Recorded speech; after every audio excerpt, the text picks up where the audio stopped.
मुस्बत सोच, खूबसूरत मुआशरा। मियाँ कमरे में हैं, सामने बच्चे खेल रहे हैं।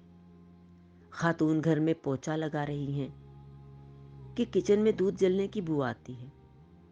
खातून दौड़कर किचन की तरफ जाती हैं, उसी लम्हे मेन गेट पर कोई बेल बजाता है।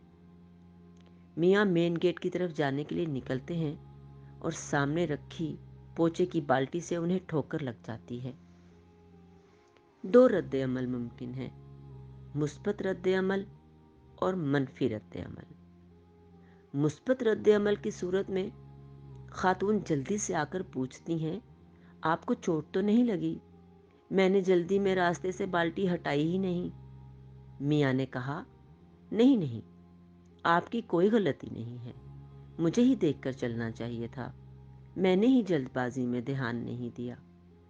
और मनफी रद्द अमल की सूरत में मियाँ ने चीख कर कहा, ये कोई बाल्टी रखने की जगह है? तुम्हें कोई अक्ल नहीं। बेगम, यहाँ किचन भी देखूं, पोछा भी लगाऊं, बच्चे भी संभालूं। और रंजिश शुरू। बच्चे मुशाहिदा कर रहे हैं। एक जगह वो मुस्कुरा देंगे, दूसरी जगह वो सहम जाएंगे। एक जगह उन्होंने सीखा गलती मान लो, दूसरी जगह उन्होंने सीखा अगर गलती हो भी गई है तो डट जाओ। ऐसे छोटे बड़े वाकयात हमारे घरों में और हमारी रोज़मर्रा की ज़िंदगी में रोनमा होते ही रहते हैं।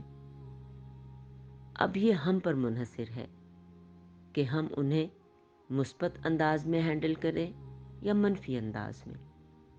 हमारा मुस्बत रवैया खुशगवार माहौल और अमन सुकून फराहम करता है, जबकि हमारा मनफी रवैया झगड़ा बर्पा करके माहौल की खराबी और अमन सुकून को गारत करने का बायस बनता है और हमारी ज़िंदगी को परेशान कुन बनाता है।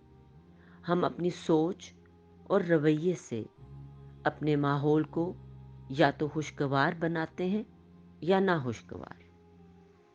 अपनी गलती को मान लेना और दूसरों की गलती से दरगुजर करना दोनों ही मुस्बत रवैये और मोमिन की सिफ़ात हैं। जैसा कि अल्लाह सुब्हानहू ताला अपने मोमिन बंदों की सिफ़ात बयान करते हुए फरमाते हैं, जो गुस्सा को पी लेते हैं और लोगों को माफ़ करते हैं, ऐसे नेक लोग अल्लाह को बहुत पसंद हैं। सूरत आले इमरान। लिहाजा हमें दीन की इन बातों को सीखना, समझना और इन पर अमल करना चाहिए। तभी हम मुस्बत सोच और मुस्बत रवैये के साथ अपने माहौल को खुशगवार और अपनी ज़िंदगी को आसान बना सकेंगे, इंशाअल्लाह।